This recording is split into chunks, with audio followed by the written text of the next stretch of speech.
Welcome to the 3Haunted podcast, where we bring you all things horror, supernatural, folklore, mythology, and all things that go bump in the night. Hey guys, this is your co-host Ashley, Gorilla Girl filmmaker, lunar goddess, and cinephile. Hey y'all, this is your guest ghost host Lila Kay. I'm coming at you from the Mile High to bring you chills and thrills. And I'm your co-host John Thomas, ghost hunter, super smartass, and film lover extraordinaire.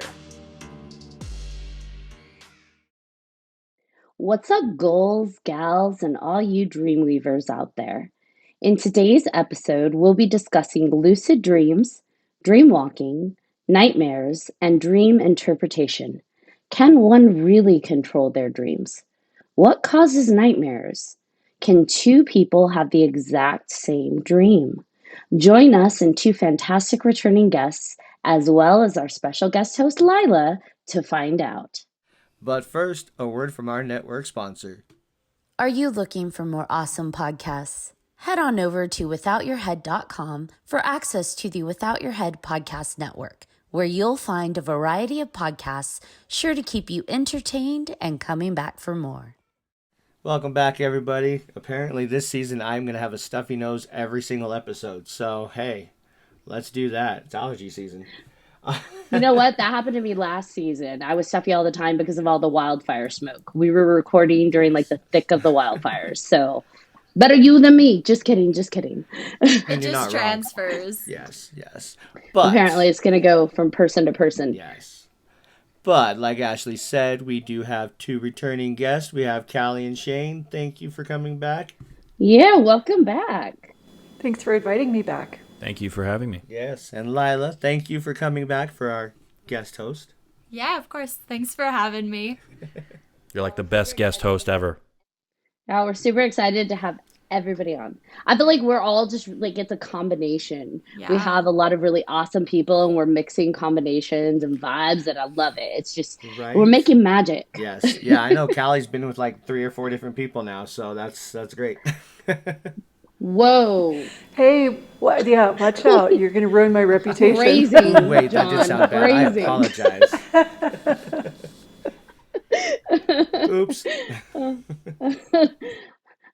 So, let's jump into it. Dreams. I have had a lifelong love-hate relationship with my dreams. I don't know how everybody else feels. Like, I know some people, they don't remember their dreams. Like, they wake up and they just do not remember dreaming. And so you'll hear some people say, I don't dream. And it's like, well, you do, because I think we all do in an REM state, but we just don't necessarily remember them. So, first question to you guys. Like, who remembers their dreams? Are you a vivid dreamer, and do you remember them when you wake up? Occasionally. Yeah, I'm with Shane. I don't always remember. It's funny because I interpret dreams, but I rarely remember my own. But although last night I had very vivid dreams, to the point that they wore me out. Like I woke up this morning tired from all of my dreaming. I worked very hard in my dreams last night. So very productive of you. Yes, exactly. I feel like that happens though. Like, I feel like the more dreams we remember and the more vivid they are, the more details we remember, they leave like that stronger impact. And it's like, whew, I need a nap from my dreams. My wife has constant nightmares, actually, where she wakes me up constantly, because if she wakes up and then she's afraid she falls back asleep, she continues right where she left off on the dream. And then so she wants me to, talk to her or turn the TV on or turn the radio on so she kind of can get back in that relaxed state. But yeah, it's been ever since we were married. She always wakes up with nightmares. Common denominator. Just kidding. Ever since y'all were married. Oh. It's on Shane. Yeah. That's why I have a love-hate relationship with my dreams. I feel like I've had just vivid nightmares since I was a child, and paired with like sleep paralysis, which I've had since I was a kid, it just makes me not a big fan of dreams and sleeping. But similar to your wife, like I know that feeling where you have a nightmare, you wake up, and if you fall right back asleep, it's like you fall right back into that dream. It's just like exactly where you left off, which can be terrifying depending on where you fell asleep in that dream. I used to have sleep paralysis as a kid. I used to wake my mom up screaming because I couldn't move from the spot I was in. And I remember vividly, even to this day, when I was a kid, that something was holding my arms up and was tickling me in the middle of the night. I'm pretty sure it was a dream, but it was all the time. But it was only in this one apartment that we were in, so it might have had something to do with the apartment, bad energy or something, or just anxiety. I'm surprised you were able to scream.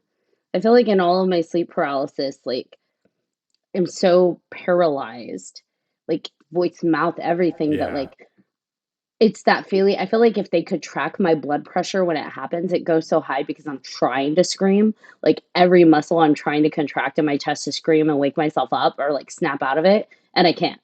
It's just like I can't do anything but lay there. Yeah. And usually it's like you can relate. It's terrifying what you're seeing or what you're experiencing. It's not pleasant. Like, yay, sleep paralysis.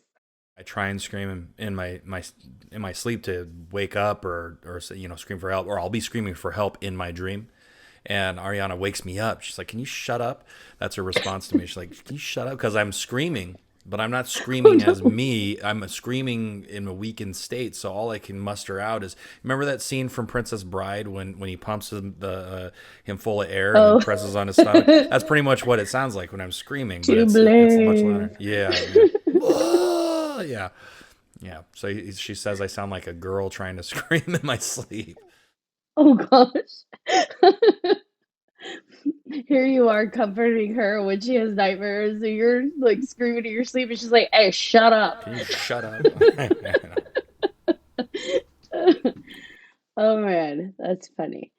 So, since I've been little, I can lucid dream to an extent where not only am I aware when I'm dreaming, but once I figure out that I'm dreaming, I can I've learned to do this. It's so weird. It's like a muscle, like where you're practicing over time. So, I've learned to like manifest things in my dreams, like I want to see this person or I want to do that or I want to change my dream, and I've been able to develop that over time, but I have to first acknowledge that I'm dreaming before I can do any of that. Like, it has to be okay. I'm aware I'm asleep. Now I need to change what I'm dreaming. But similar to what Callie was saying, it's exhausting. Like, the next morning, it felt like I didn't sleep at all. And I oftentimes wonder, though, if the sleep paralysis is somehow connected to my ability to lucid dream. Well, I think it very possibly could, because part of the reason that our muscles are paralyzed when we're dreaming is so that we don't actually get up and act out the dreams that we're having. And so you could be having a more, I don't know if severe is the right term, but you might be having more paralysis because you're actually lucid dreaming, and so you're doing more in your dreams, if that makes sense. And so your muscles just have to be more paralyzed to keep you from getting up and walking around in real life. So I think I did read that somewhere, and it's funny because back in the medieval days or the dark ages, people thought that your body was being paralyzed or there's a demon sitting on you and was actually messing with you in your sleep and holding you down.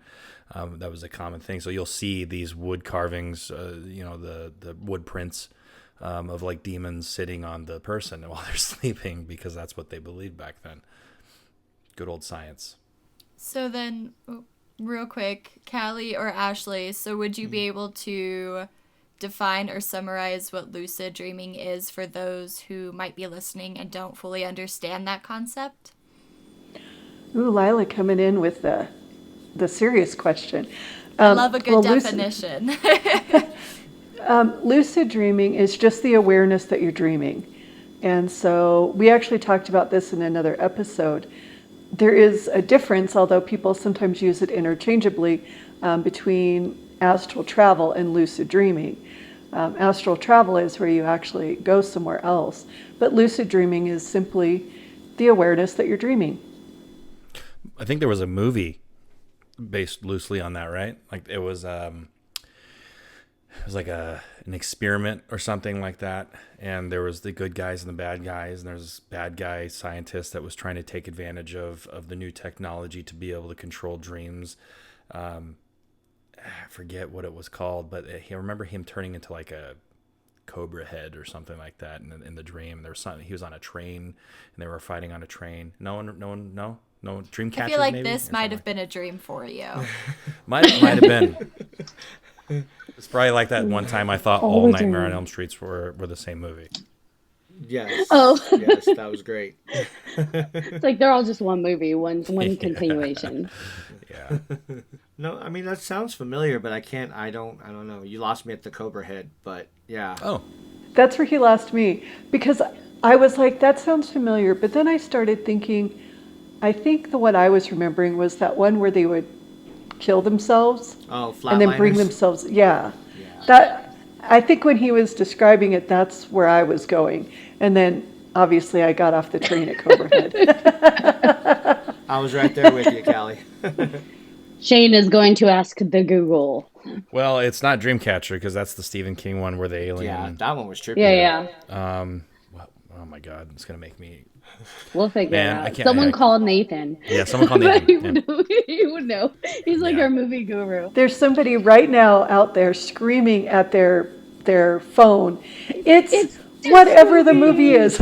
I know. Someone knows it. We'll get a DM when this episode comes out. Yes. Hey, by the way, Shane will remember as soon as I hit stop. Oh, it was this Is that- movie. Dang it. Hit record again, Ashley. And I think too, we can all agree that lucid dreaming is real. Like that is the scientific thing. People can be aware that they're dreaming. It's just a self-awareness that you are asleep and dreaming, while you are asleep. But this is where there's different schools of thought of what you can do with lucid dreaming. One of the topics that we brought up, that we said we were going to talk about is dream walking. And that's one of the things that people believe that you're capable of doing if you can lucid dream. When you're aware that you are dreaming, some people believe that you can then leave your own mind, your own dreams, and walk, pretty much like transport yourself, for lack of a better term, into another person's dreams. Because of that idea of like collective consciousness that we all have, that we're all connected to. And when we are dreaming, some people believe that we are connected a little bit more deeply into that. We're actually kind of all, what's the best way to say that? Lifting the veil and then connecting a little better so we are more accessible. So for me, I was always a little scared that if I'm asleep, I'm vulnerable. Because if I can dream walk to somebody, right? People can dream walk to me and influence my dreams. So that kind of always terrified me. Like, who's going to come assault me in my dreams? Dreamscape with Dennis Quaid and Max von Sydow. If that's how you say it. Never watched that. And see, I'm like, I wasn't wrong about the Cobra Head. Probably can't see it. No, Look at I that. can see it. Yeah. Oh. Okay. Yeah. Gotcha. Okay. Well, now we know. And that's a Dennis Quaid movie. Yeah, I've and never And that was the seen only scene I remember. I didn't even remember Dennis Quaid being in it. That was the only scene I remember out of the movie. it's a memorable He remembers the scene, Cobra, yeah. but not Dennis Quaid. Some scenes are that memorable. Randy Quaid's more memorable than Dennis, I believe. So, has anyone had a dream that is repetitious and exactly the same, where you thought it was maybe trying to tell you something? My mom used to have a dream before I was born or while she's pregnant with me. And she had a dream that she was in the hospital and she gave birth to twins. And one was a beautiful child and the other one was a reptilian type child. And this old man entered the hospital room and tells him one's going to be the savior of the world and the other one's going to be the destroyer. And she had this dream over and over and over again. I'm like, well, you didn't have twins, so obviously it didn't come true. Now we know why you're obsessed with the Cobra Head. Right? Oh, yeah. Let me guess, you're the reptilian child. Could be both, maybe. It just merged into one. It's two sides of the same sword. I don't think my aspirations are anything near destroying or saving the world. No. So when she had that dream, Shane, had she given birth to you yet? No. Okay. Was she pregnant with you Yeah. at the time? That could have been like a pregnancy fear or stress dream, where even if she didn't have twins, she could have been worried about like the two sides of who you were going to be. That you were going to be the the good twin and the bad twin basically all in one. And that could have just been a pregnancy fear dream, because a lot of people will have those, a lot of women, when they're pregnant. So That makes sense. I had a nightmare that I was going to have triplets. Dun, Well, sorry to tell you this. You manifested it. yeah. I could, you know what? I think about, like, we're talking about pregnancy dreams. I used to have the same dream when I was first pregnant. When I was pregnant with Emma, I had the same dream where, like, she wasn't, I was pregnant, so she wasn't born yet, but that I had a baby and she was asleep on my bed. And this, like, banshee like woman would burst out from the closet. And I knew her purpose was to take my child. And who knows what, but I knew if she got her hands on her, I would never get my child back. So I would always form a triangle around her to protect her. So I was always the top of the triangle, and I would reach my hands back, and two hands would grab my hands from two different women. And I never looked back to see who was forming the other corners of the triangle, because my focus was to keep this banshee woman away from my, child. And I was always facing her head on, holding the hands of these two women. And I could tell that they were like a familial spirit. So it was like family, or that feeling you get with family, but I never knew who they were. And it was always just a triangle around her. She would just rage in my face, and she could never touch me. She could never hurt me as long as we were holding the triangle. But she would just be Sounds like La Llorona. yeah, she would be raging in my face, and eventually she'd just like leave, and I knew that like my child was safe to face another day. But it was the same dream over and over and over again, all the time that I was pregnant, and it was always out of that closet for some reason.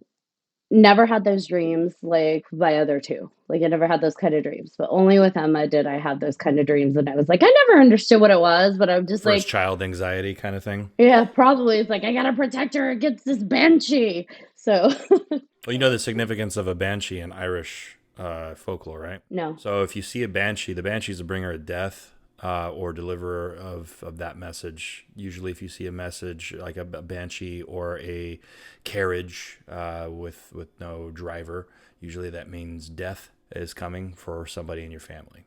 For more on that, go back to the Urban Legends episode that we did with Shane. I always felt like the triangle was a symbolism I didn't understand in that dream. That there was something significant about that I never understood, but after a while I just stopped trying to guess. I think it's also interesting that you said that you never looked back, but you realized that these were like two women holding your hands. So I think that's an interesting little thing to know, is that you never saw these people, but you realized that they were other women trying to help you out. I feel as if it's an ancestral connection, and I always get the sides wrong, but I think it's your left side is your maternal side and your right side is your paternal side. And so to me, what that would mean would be that the ancestors from both sides of your family were coming together to protect this child that you were going to give birth to. That's interesting. Yeah. Okay, let's see if you have an explanation to this one. Callie's like, I said I wasn't going to do dream interpretation. And I honestly was telling myself, I'm like, okay, I'm not going to add, hey, what do you think about that? No.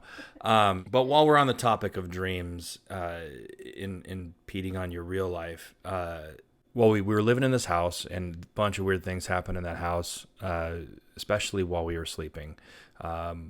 In one scenario, I actually woke up from a nap I was taking as a kid, and I was probably like 11 or 12. And I remember walking down the stairs, and the entire walls started coming out at me and started like reaching out at me and everything. And then I was just kind of in a daze. And then my dog's face just was like distorted and almost like the dog off of The Mask, only more horrific. But that was one scenario. Then my mom told me this story where she was sleeping in their room, and basically somebody opened the door. This big dark figure was silhouetted in the door, and then walked right in and grabbed her by the ankle and started walking out. and dragging her out of the room. And she's immediately, screamed, in the name of God, go back to hell. And she wakes up, and her feet are over the edge of the bed, like just hanging over the edge of the bed like that. And so to this day, we don't know what it means, or maybe there was something going on with the house, or maybe it's just a really bad dream and she was starting to sleepwalk. It very well could have been where she was in the middle of sleep paralysis and kind of coming out of it, like you said, and about to sleepwalk, which is why she would have woken up to hanging off the bed. Because what I would equate that to is like a near-death experience. Did she have any experience with something medical going on at the time, where in her mind she might have felt that she had been in danger of basically being pulled out of this life and into another life? No. Okay. That's what I'm getting from it. But obviously with a dream like that, I would need to sit down and really pull it apart. So if that doesn't resonate, then I'm not sure on that one. It's perfectly okay, because neither are we. Right. And that's really all she told me too, so I don't know if we would even get more information out of it. But scared the hell out of her. I think when it comes to dreams too, and this is where I get a little woo-woo, my natural inclination is to always say trust your instinct. I think out of fear, we sometimes want to place this as an external factor. There's, something supernatural at play. But I think inside, in our gut, we know when something is rooted from within us versus external to us. So I think that especially when it's fresh, and not too fresh, like I just woke up screaming, but like maybe later that day after it's, the sun's out and it's time to calm down, maybe sitting down with yourself and just analyzing, not analyzing, but feeling within yourself, like, was that from me? And I think that takes time to kind of get acquainted with yourself to be able to identify that. Like I said, love-hate relationship with my dreams. So like 36 years, that's right. I'm 36 years young. I've gotten to a place where I am comfortable enough, for the most part, with saying that I do feel some dreams do not come from me. They're not derived from my psychology, my brain, my subconscious, because there's an element or a signature energy to them that is not mine. Like implanted? Or, we talk about dream walking. We mentioned that earlier, like the idea that is it possible to have someone else impact your dreams, someone else invade your dreams or walk into your dreams, intentionally or not intentionally? Because if we're all little like brain wavelengths, radio waves, can the radio waves get crossed as we're dreaming and, expanding out? And so for me, it's just like, did that come from me? And I know people are really like, that's an uncomfortable question. Like, that opens up a whole can of worms that can cause fear, right? Like, oh my God, someone can impact my dreams while I'm asleep. That's terrifying. Nope. But maybe there's a power in that, in acknowledging that maybe not all of our dreams do derive from us. Well, two things come to mind, kind of unrelated, listening to you talk. First of all, another explanation for dreams not coming from you are that as we walk around during the day, we have a lot of experiences that we don't even know that we have. You're seeing things out of the corner of your eye and you're not really paying attention to them. You're hearing conversations that you're not a part of, but they're still filtering into your brain, that type of thing. That happens all the time. Now, what dreams are is your brain's way of defragging your computer. So when you defragment your computer, have you ever watched where they take the little pieces and put everything back where it belongs? And so at nighttime, we defrag our computer. And we take all of these seemingly random things that happen to us that we might not even remember because they weren't important to us, and we just file them into our great filing system. So when you have a dream that may seem scary, maybe it was as simple as you actually heard somebody talking about that and just weren't paying attention to it. But the other thing that I wanted to mention was you talking about people walking into your dreams and sort of taking control of your dreams. I like to believe that even when we're asleep, that whatever you want to call it, your spirit, your higher self, God, angels, whatever you refer to it. I like to believe that, I call it the higher self, is watching over you when you sleep. So while someone might be able to walk into your dreams, if they were actually going to put you into danger, your higher self would take you, or would take control and would wake you up. Interesting. Well, I mean, even still with the whole dream walking, I mean, Ashley, you and I kind of, I don't know if you remember, but we experienced that when we first started talking and stuff, hanging out. I know you were having super bad nightmares and stuff like that. And we talked a lot, throughout that in the beginning. And I remember having what I thought was the exact same dream as you. It turns out I think I probably came into your dream to kind of help you out with whatever it was that it, was going on. Because we, the next day talked about it. Yeah. I remember during that time, and I think this gets to a level of vulnerability where I start to get a little uncomfortable um, when talking about some of my experiences. But I find that I'm pretty sensitive to energies and photographs. And so I try to be careful when I'm looking at photographs of places with very high levels of reported supernatural activity or metaphysical activity because if the off chance is that it's true, and I take it with a healthy skepticism, anytime I see something, I'm not automatically, ooh, it's haunted. But in the off chance that it is true, sometimes I do find that I get disrupted if I do find like feel an energy that's strong and alarming from a photograph of a place.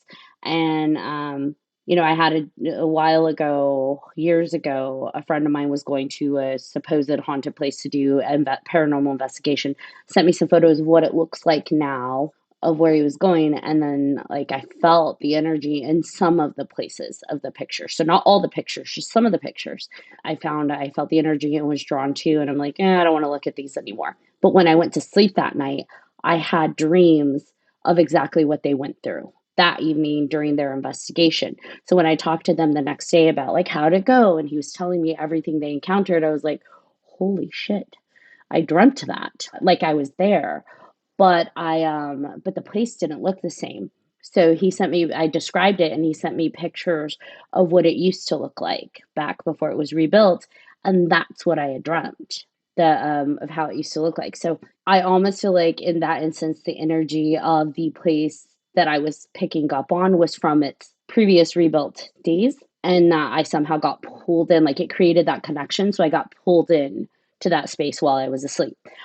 So with John, I don't know if you remember this, John, but during that time that I was having really bad dreams, this had happened after Kevin and John had shown me pictures from one of their, what was that place?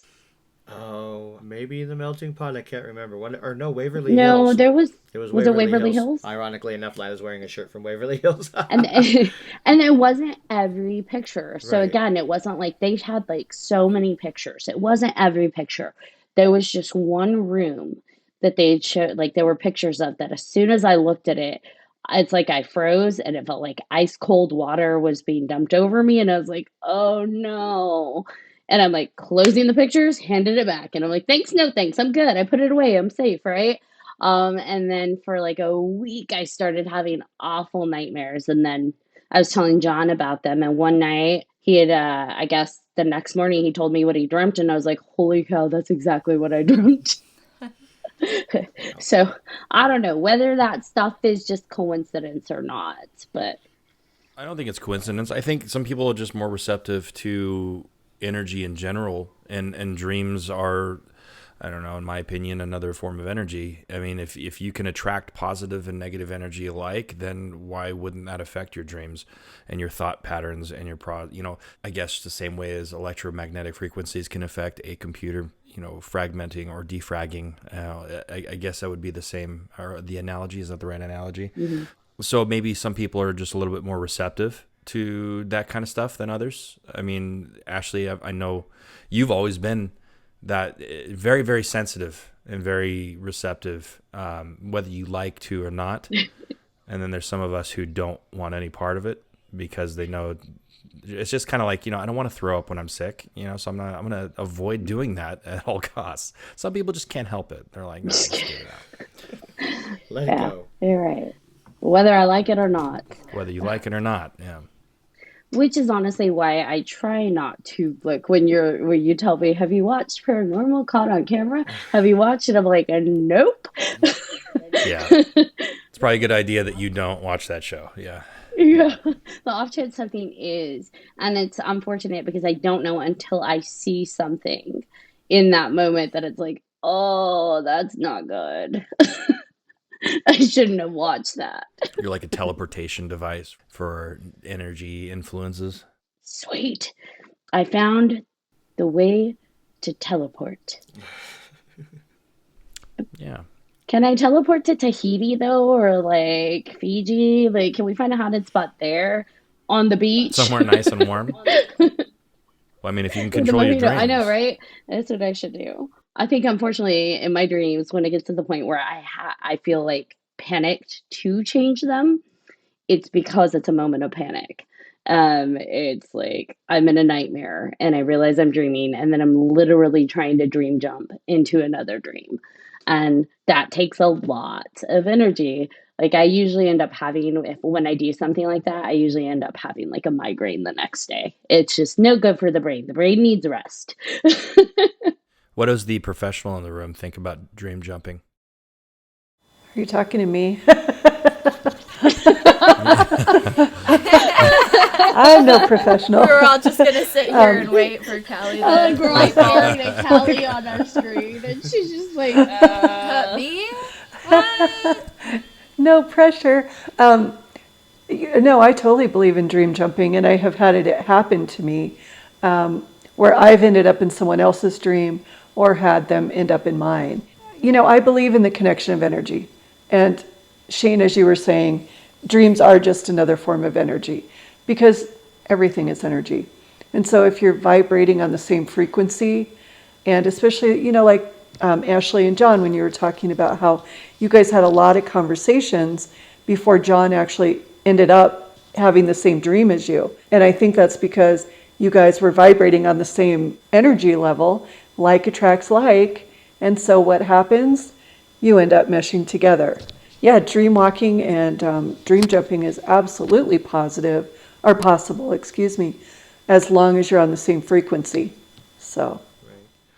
And just a little short tidbit real quick. Sorry, Lai, I didn't mean to interrupt you. But I remember back in the, I don't know, probably the 90s, they had a Freddy's Nightmares. It was a TV show. There was one episode that I remember, and it was these twin sisters, and they would go into each other's dreams and help fight Freddy or whoever it was. I can't remember. It stuck out in my head, and it just kind of reminded me of the whole thing. So I had to bring that up. Sorry.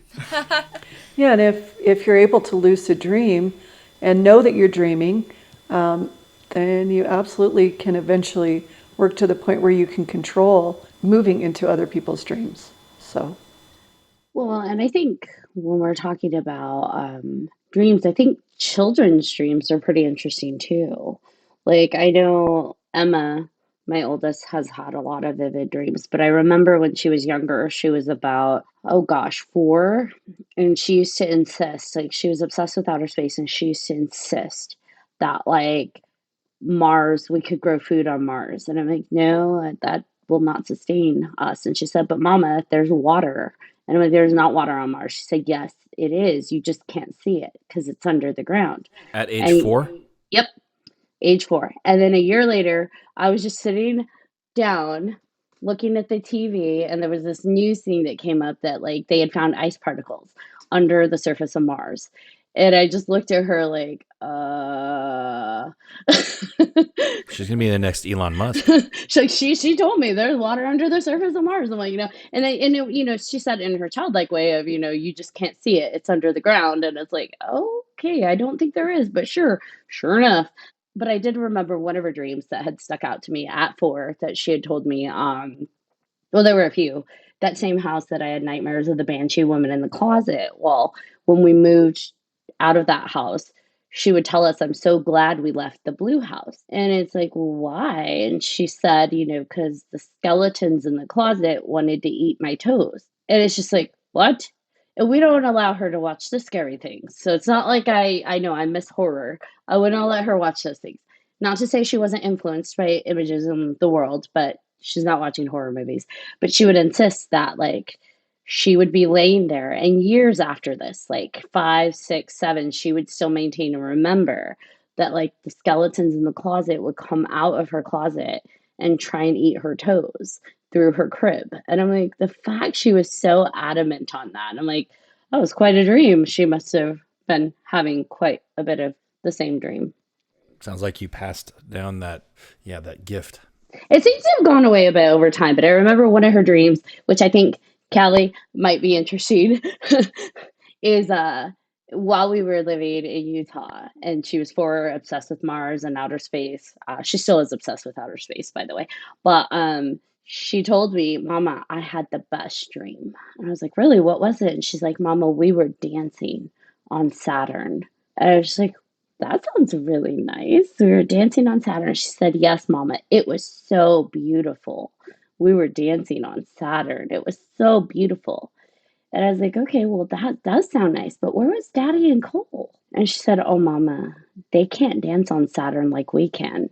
And I was just like, well, why not, Emma? Like, why can't they dance on Saturn? And she says, because they don't have the special powers we do to dance on Saturn. And I was just like, what does that mean? What powers do she and I have that, like... Lunar goddess powers. Lunar goddess powers. Yes, damn right. We could dance on Saturn. You can dance if you want to. That sounds like, she might be something special. Yeah. To me, first of all, not downplaying the dream at all, because I'm going to go in a different direction first. But first of all, children have very vivid imaginations. Mm-hmm. Where those imaginations come from, however, are a different question. Because, okay, we've talked about this before. Time is not linear. We, having our human experience, make time linear because that's how it makes sense. Mm-hmm. But time is not linear. The past is happening now. The future is happening now. Okay, so your daughter very well could have been, Giuseppe agrees with me. Your daughter could have been defragging a different dimension or a different time period. So there could be a period, because we all reincarnate with the same people over and over again. We come back in different roles, but we have our soul clusters that we come back together. And you and your daughter probably reincarnate over and over and over together. And there could be a period of time when you really are dancing on Saturn, and she's putting that defragmented piece of her life right back into where it belongs. That is beautiful. Wow. I feel like that needs a whole nother episode of podcast just by itself. That always happens. I feel like that's going to be the title of the podcast, Dancing on Saturn. Or we can dance if we want to. Right? Before we go too far, I know I interrupted Lila earlier, and I didn't mean to do that. Oh, no, it was fine. I mean, the time for that has kind of passed by now, but I was just gonna ask to anyone who wants to answer, how do you realize if you are dream hopping or dream walking, or if someone is coming into your dream to do that versus them just being in the dream and you just seeing them as like this sort of background character in whatever narrative might be going on in your head? How do you notice that this is intentional and that they are doing this to you, or that you are doing it to them versus them just being around? I'm pretty sure it's a lot like what Callie's doing in terms of analogy with the cat. How the cat keeps trying to push its way into the scene, and she just keeps... Oh, he's not trying. He's making it. And then the cat's like, no, I don't care. I'm coming in anyway. I don't know. I've never had the ability. I'm kind of glad I don't, because I'm afraid of what damage I might cause if I did. But I would imagine it's like that SpongeBob episode, where he just keeps dream hopping into people's dreams, and they getting pissed off because it's their dreams and he's ruining it, and you're not supposed to be here. It's my dream. Gary can talk, I love the SpongeBob analogy. For me, the way that I know that is just because we then have our I have a conversation with the person and I tell them what I dreamed, and then they tell me that they dreamed the same thing. So it's really about communication in your waking life, as far as I'm concerned. If there's another way of knowing it, I don't know. I haven't figured that out, but I think that there's a few terms we may be using interchangeably that may not be in my head. So dream walking, I feel like is when you go out of your dream into somebody else's dreams, or vice versa, someone else enters yours, they're dream walking into yours. Dream jumping, at least for me, when I use it, is I'm changing my dream. So I am physically going from one of my dreams to another one of my own dreams. Right. But I guess it could be used as like dream jumping out into a different Right. but for me, when I use it, I'm jumping from one of my own dreams to another of my own dreams, by choice. So for me, I, similar to what Callie said, I don't know I've been dreamwalking or someone's been dreamwalking to me until, or I'm sorry, let me walk that back. I don't know I've been dreamwalking until someone has confirmed that what I dreamed they experienced. Now, the interesting thing with some of my dreams is that my dreams have been not in somebody else's dreams. Like when I walked to my friend's experience when they were actively in a paranormal investigation and I saw what they were experiencing throughout the evening. I dreamt it, but they weren't asleep. So I don't know what you would call that. Um, when it comes to someone dream walking into my dreams, let's say it's real, I feel like I sense the additional presence of an energy that is not mine. So it's like being in a room, right? Like we're awake and we're in a room, and someone walks in the room and you can't see them necessarily, but you feel them enter the room. That's kind of what it feels like to me in a dream when I do feel like someone is invading my dream space, is it feels like someone else just walked into my room as well. And then it's like, oh, you don't belong here. Go back to your own space. but see, Ashley, for you, the thing is that you're able to lucid dream. Not everyone can lucid dream. And so Fair. you have to be lucid dreaming to recognize that an energy has invaded your space that doesn't belong there, because you have to know you're in the dream. So if you don't know you're in a dream, like for me, I don't lucid dream. And so when I wake up the next day, I would just have to have a conversation with the person, that I dreamed about to see if they were actually in my dream. So that's the difference between, say, you and I, because you're lucid dreaming, you can recognize that this energy doesn't belong there, where for me, it could just be a weird part of the dream. Does that make sense? Yeah, and I think what's interesting is oftentimes in well, not oftentimes, in every scenario that I do feel I've identified that this is not my, like, I'm not alone in my dream, that's the moment that I was able to recognize I was lucid dreaming. Like that snapped me into I am dreaming and somebody else is in here with me. But to your point, it's something I can recognize. Not everybody can lucid dream. So it's one of those things I think we discussed before where it's like I experience something and just assume everybody else like experiences it the same way. And it's like, no, that's not the case. True. Well, and one thing I do want to make clear is I think everyone can lucid dream. I don't think all of us, like me, are good at it or are able to access it. I think if I practiced more with it, I would be able to do it. But there's a lot of different times I use this analogy with a lot of different things. It's like playing the piano. Some of us are born Beethoven, and some of us are barely able to play Mary Had a Little Lamb, but we are all able to play the piano, if that makes sense. So, when I say I don't lucid dream, it doesn't mean that I can't lucid dream. It just means that I'll never be Beethoven at it, where you were just born with that innate ability to be able to do You're it. the prodigy. Oh, no. Exactly. No, I think for me personally, when I'm dreaming, I know that I am dreaming, and I realize, okay, I am not awake. This is not actually happening, but I don't have any control over what is going on. It's like watching a movie where it's like the scene is laid out in front of you and you just sit back and watch. So it's kind of like when I am dreaming, I'm just watching whatever is happening.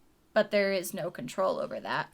And so that's kind of why I was asking the questions of how do you know that, oh, someone is coming into your dream and changing the plot, or, you know, changing the script of the movie versus, oh, this is how this was actually supposed to play out. But I don't know. I didn't know where I was going with that. I just thought it was very interesting. So in real life, Lila, if say you're sitting with your back to a door and someone enters the room and you don't necessarily hear them, but you just kind of feel a change in the room, right? I definitely get what you mean about feeling someone around you. I don't think that Okay. I've ever thought about it outside of this context. I don't spend too much time analyzing dreams, but hey, maybe I should start a dream journal or something. Maybe that would be productive. Yeah, that would be my suggestion. And it would be, if you are able to obviously lucid dream then, because you just know you're dreaming, then pay attention when someone comes in, if they don't feel like they belong, like, you know, this dream was going this way and then here comes this person, and you're no longer dreaming about them, you're dreaming with them. So keep a dream journal, I would definitely suggest, and feel the difference, because when we dream, we know the difference between just a normal everyday dream and one that really means something. We all know that. We've all woken up going, that dream had something to say. So pay attention, keep notes. That's what I would do. And you know, the thing I used to do, and I found that I could lucid dream more and dream jump more with practice, was in the morning when I first wake up. I would do what I called, I don't know if there's actually a term, but what I called gingerbread crumbs. So I would recall my last dream as vividly as I can, but do it in reverse. What was the last thing I remembered? What did I dream? What was the last thing I remembered in sequence backwards? Oftentimes, when I would get to the beginning, you know, quote unquote, of that dream, I would somehow remember a little piece of the one before that. And it's just like following the gingerbread crumbs backwards to see how many dreams I could remember. And when I would practice that consistently, and it wouldn't take me that long because, you know, it's vivid right when you first wake up, you know, like when you're writing it down. When I would practice that consistently, you know, I got to the point where I could remember up to like 5 dreams from back to back to back. I think that might help with lucid dreaming and being able to start to dream jump because you're training your brain in a way differently, to identify crumbs within your dreams, to track your dreams and remember them a little differently. So I do think it's a different training of the brain. Now, I don't know what comes with that. I don't know if you're going to start getting sleep paralysis like I did, if that's all intertwined somehow. So I say for my listeners and my friends engaging in this, if that's something you practice, just know I don't know if that trains your brain in a way that does open you up to maybe a little bit more sleep paralysis because you are actively interrupting your dreams. I don't know what that does, but I think that it's a fascinating world. Well, and the one thing that's important to remember is that what you're talking about is building a muscle, because remembering your dreams it's like a muscle. It's where the more you build it and the more you practice with it, the better you're going to get at it. So, What were you going to say, Shane? I was just going to say, how does one practice lucid dreaming? There's actually a bunch of different ways. One of them is like the reality testing, where you kind of throughout the day you just ask yourself, hey, am I dreaming? Am I dreaming? Or, you know, they say like look at your hands, because you hardly ever look at your hands in your dream, stuff like that. And so if you look at your hands while you're dreaming, you're like, all right, okay, then I'm dreaming, or whatever, something weird like that. But how, like, I don't know if I see myself in a dream realizing that I'm dreaming and going, look at my hands, because it just is almost like a movie that I'm watching and then it ends and I'm like, okay. Right. It's for me, it was a muscle practice too when you're going to bed. So it's like a meditation prior to bed, and it's telling yourself one thing before you go to bed, whether it's I am going to sleep, I am going to So sleep, it's I prepping am going to yourself sleep. pretty much. Yeah, you carry it with you, or I am dreaming, or even something like look at my hand, look at my hand, look at my hand, because you're going to sleep with that in the forefront of your mind. So you carry it in with you. Again, for my friends who are listening, lucid dreaming sounds fun and all, but do know this does, like Callie said, and like, a few of us have said, this does take a toll on you. This is not something I would practice or recommend practicing every night, attempting to lucid dream. Give yourself space, just like any other muscle memory or muscle strength you're trying to build or train, because your brain does need rest, like true rest. Your brain does need to defrag, like Callie said, and reset and do its like cycling of everything it was exposed to throughout the day. So it would not be something that I would say like practice every night. But if it's something you are curious about, I'd say different techniques work for different people. So try the different ones, but don't try it just once. Just like a muscle, that you're building strength up, it may take a while for that trick to work for you. But for me, it really was just a natural thing that happened for me as I was growing up. But I do believe, like Kelly said, anybody's capable of doing it. It just may be teaching yourself the trick to recognizing your sleep by prepping yourself ahead of time. A lot of a lot of what we're talking about requires prepping yourself when you go to sleep. So setting your intention, basically. I am going to remember my dreams, or I am going to know I'm dreaming, or like you're saying, I am sleeping, so that you know it, that you're sleeping when you're in your dream. But then the second piece is when you wake up. So what we were talking about with Lila, keeping a dream journal. When you do wake up, writing down what you remember. So it's sort of it's a two-piece thing. It's not just as you're going to sleep. It's also important to remember to pay attention to what's happening as you're waking up. And I can't remember the statistics. I could look it up. I have it in my phone about how much we forget how quickly. So if you're trying to remember your dreams and you wake up and the first thing you do is go to the bathroom, you're going to lose about 50% of your dreams, if I remember correctly, in the first 5 minutes of being awake. So you need to hold your bathroom and take a minute to write down in your dream journal, at least enough to trigger your memory and keep that memory going. That's awesome information. Something I will never, ever take advantage of, but thank you. And that's okay. But no, it's good, because I always did wonder how to take, like, how do you lucid dream? How does one realize? Because I don't know, I just don't think I've ever wanted to. Kind of like the whole, I don't ever want to see a ghost. I just don't want to do it. Keep it away. But you watch Paranormal Caught on Camera. Yeah, but that's, it's on TV. Yeah, I know. It's not face to face. It's a safe distance, unless you're me. I'm like, did I see something in the shadows there? No, I didn't. I didn't. Nope, wasn't it. Just deniability. Yeah. Well, wow. This has been pretty awesome. I feel like there's still so much left that we could talk about. We'll probably have to do a dreams episode part 2. Talk about nightmares and all those fun things, sex dreams. I feel we should talk about defragging other realities or other future dimensions in another podcast, because that, man, that's deep. I like that concept. Yeah, we need to get into that more too. I mean, I would imagine like Jules Verne kind of did that same thing when he wrote, all of his novels, because most of the stuff came true, right? Most of the stuff became a reality. Yeah. Oh, or The yeah. Simpsons. Yeah. I think The Simpsons. Yeah. I mean, come on. Do we have any last thoughts before we wrap it up? No, I think we should definitely do a part 2 though, and then also touch on the other topics, because I think there's a lot we can go with this. Yes, definitely. I agree. I agree. I'm with you. Awesome. Yay, guys. Well, then I will reach out to you to schedule that one. And Shane's like, yeah, we can talk about dimensions and all the things. Anything, last thing, Lila?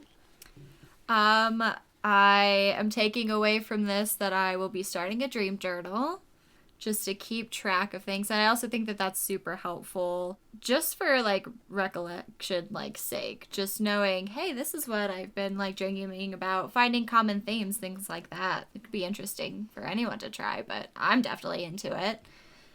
Well, and as you do that, Lila, if you're ever interested and you'd like to have one interpreted, you can send it to me. Write down every little detail that you remember. There is nothing too small. There's no detail too small.